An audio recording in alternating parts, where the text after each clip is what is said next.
Hola oyentes de Radio Sefarad y bienvenidos nuevamente a las edades del totalitarismo, como siempre con el historiador argentino Ricardo López Gotti. ¿Qué tal, Ricardo? Hola Jorge, ¿cómo estás? Bueno, estamos a las puertas mismas en esta narración del estallido de la Segunda Guerra Mundial. Hemos visto todos los antecedentes del totalitarismo que va a explosionar en el siglo XX, cuya cima o cumbre justamente será esta Segunda Guerra Mundial, el estrechoque entre distintos totalitarismos también.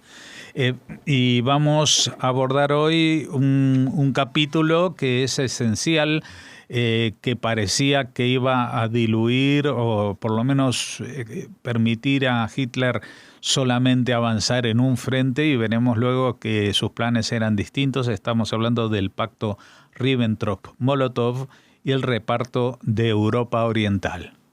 Cuando quieras, empezamos.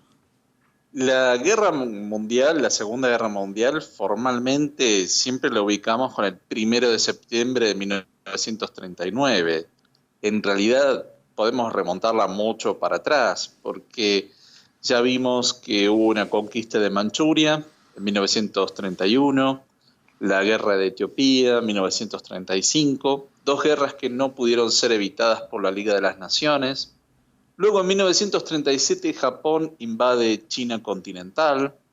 La Guerra Civil Española entre 1936 y 1939 ya marcaba lo que era un enfrentamiento entre las potencias del eje y el resto.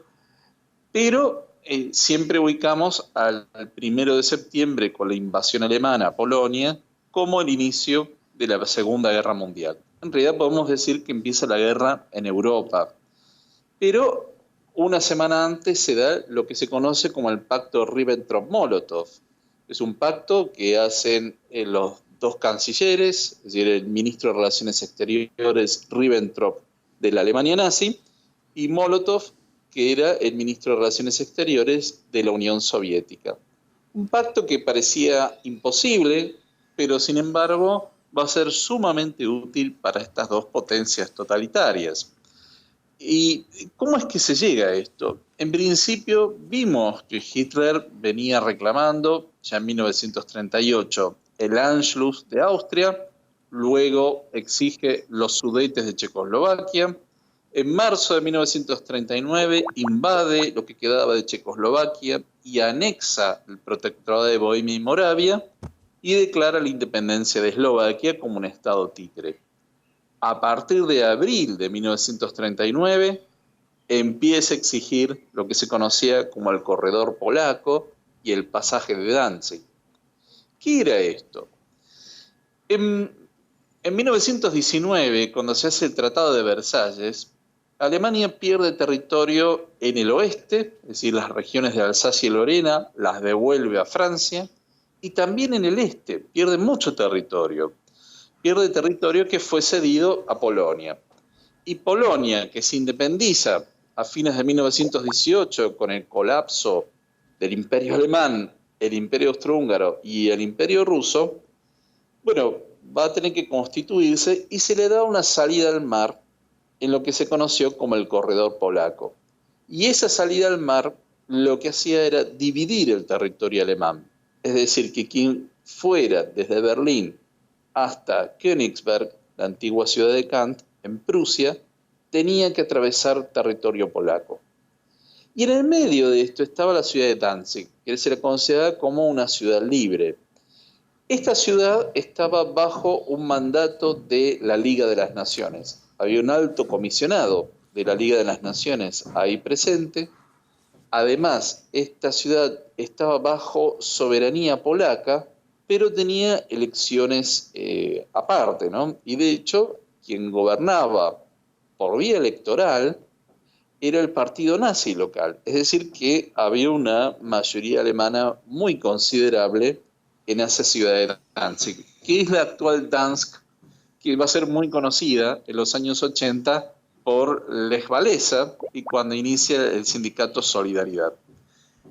Entonces, Hitler empieza a reclamar este pasaje, la ciudad de Danzig, decía que era lo último que iba a reclamar porque necesitaba conectar físicamente las dos partes de Alemania y que además, esto era un discurso recurrente, decía que los alemanes de esa región estaban siendo perseguidos y hostigados por Polonia.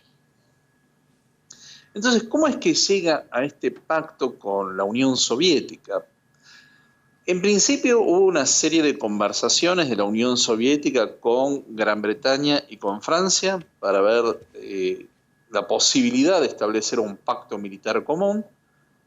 Ese acuerdo no se llega y yo creo que en parte los líderes británicos y franceses pensaban que era casi imposible un pacto entre la Alemania nazi y la Unión Soviética.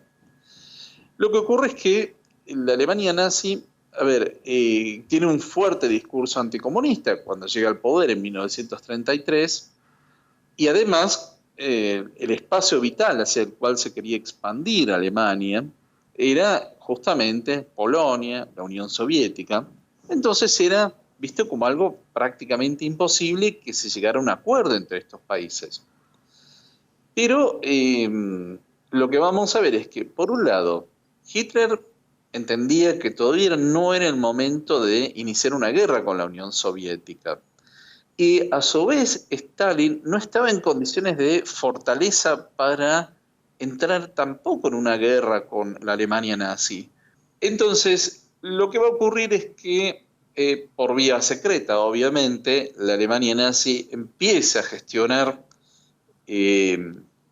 canales de comunicación con la Unión Soviética, porque Stalin tampoco podía enfrentar una guerra con Alemania en ese momento. Entre 1937 y 1938 se habían hecho las grandes purgas en la Unión Soviética que habían afectado a la cúpula militar del ejército soviético, con lo cual no tenía oficiales suficientemente preparados para estar en un conflicto bélico.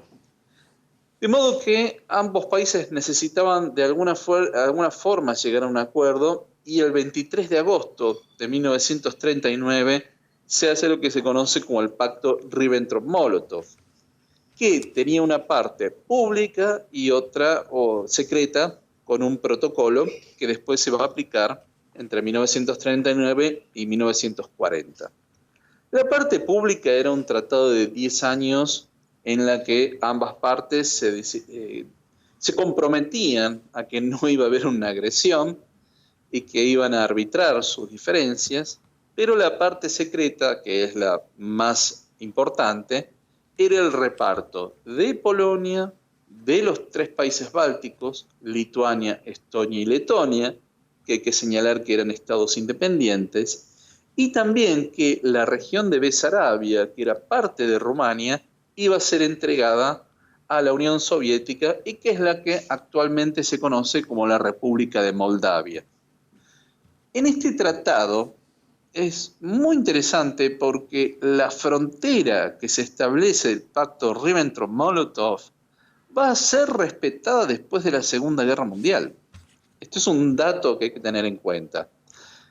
¿Qué pasaba? A los occidentales les preocupaba la frontera occidental de Polonia, es decir, la frontera que Polonia tenía con Alemania, pero nunca reconocieron la frontera que Polonia tenía con la Unión Soviética. Entre la Unión Soviética y Polonia hubo una guerra entre 1918 y el 21, en el que finalmente queda establecida esa frontera y que en Polonia había importantes minorías de ucranianos y bielorrusos, y de hecho la Unión Soviética lo aceptó, esa frontera que quedó, como un hecho consumado, pero nunca dejó de aceptarlo, digamos, nunca lo aceptó completamente. Era un hecho consumado por la guerra, pero que se guardaba sus reservas. Y esa frontera nunca fue aceptada por otros países europeos, ninguno se comprometió a aceptarla. Entonces, lo que se va a hacer en ese tratado secreto es el reparto. Una parte de Polonia iba a ser ocupada por la Alemania nazi, en tanto que otra parte, la parte oriental, iba a ser anexada por la Unión Soviética y en donde formalmente se iban a hacer plebiscitos para anexar una parte a Bielorrusia y la otra a Ucrania. Y otro dato interesante es la población alemana que había en los países bálticos. Esta población alemana había un compromiso de que iban a ser llevados a Alemania, una vez que la Unión Soviética los anexara, ¿no? Entonces, había además un corrimiento de personas que iba a haber después de esas invasiones. Lo cierto es que este pacto, que se había hecho por 10 años, es decir, que se suponía que iba a estar vigente hasta 1949, en realidad vamos a ver que se va a romper en 1941 por parte de Alemania, cuando se encuentra en una situación de mayor fortaleza y entonces comienza la invasión a la Unión Soviética. Y este pacto lo que hizo fue, por un lado, cuando Alemania va a comenzar su invasión el 1 de septiembre de 1939, ahí sí Gran Bretaña y Francia van a tener que declarar la guerra a Alemania. Después de todos los fallos de su política de apaciguamiento, comprenden que no hay otro modo de contener a la Alemania nazi. Y entonces lo que vamos a ver es que la Unión Soviética, hasta junio de 1941, se va a quedar mirando con mucha tranquilidad cómo se desarrolle el inicio de esa guerra mundial. Hay que señalar esto, que es muy importante. Desde 1939 hasta 1941 hubo un trato muy respetuoso por parte de ambas partes. Ninguno se refería al otro en términos denigrantes, ni en la prensa, ni en la tribuna política. Es decir, que hubo una muy buena relación cordial entre la Alemania nazi y la Unión Soviética hasta que comienza la invasión con el operativo Barbarroja. Uh-huh. Sí, es una de las sorpresas quizás que también tomó la propia Unión Soviética, ¿no? El propio Stalin, yo creo que ante la invasión nazi pues se quedó sorprendido porque, como tú decías, su ejército no estaba organizado, no estaba en las mejores condiciones, incluso 2 años después. Así es, y además unas semanas antes, lo vamos a ver un poquito más adelante, pero unas semanas antes de esta invasión alemana, también hizo un tratado de neutralidad con Japón, que iba a durar 5 años. Entonces él consideraba que estaba cubierto tanto en Occidente como en Oriente. Lo que sí vamos a ver con el inicio de la guerra es cómo es que ambos sistemas totalitarios van a aplicar sus políticas en Polonia. Es decir, la Alemania nazi va a implementar toda una política de segregación racial, la reclusión en guetos de los judíos, la deportación de los polacos a una región muy reducida de Polonia, y por otro lado, cómo es que la Unión Soviética va a empezar a implementar su propio sistema social y económico en las regiones en las que había invadido, ¿no? Y cómo es que hace deportaciones de aquellos que se resistieron a los campos de concentración en Siberia. Uh-huh.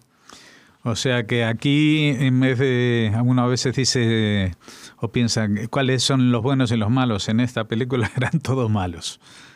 Exactamente, sí. No había mucha escapatoria. Bueno, pues seguiremos hablando de las consecuencias de lo que había pasado antes de esta política de apaciguamiento que lleva al estallido de la Segunda Guerra Mundial y el papel que en ella van a jugar todos estos hitos de los que hemos hablado, incluido este pacto entre la Alemania nazi y el régimen comunista de Stalin. Muchas gracias, como siempre, Ricardo López Gottig, por atendernos y ilustrarnos sobre estas edades, estas etapas del totalitarismo. Hasta la próxima. Muchísimas gracias. Hasta la próxima.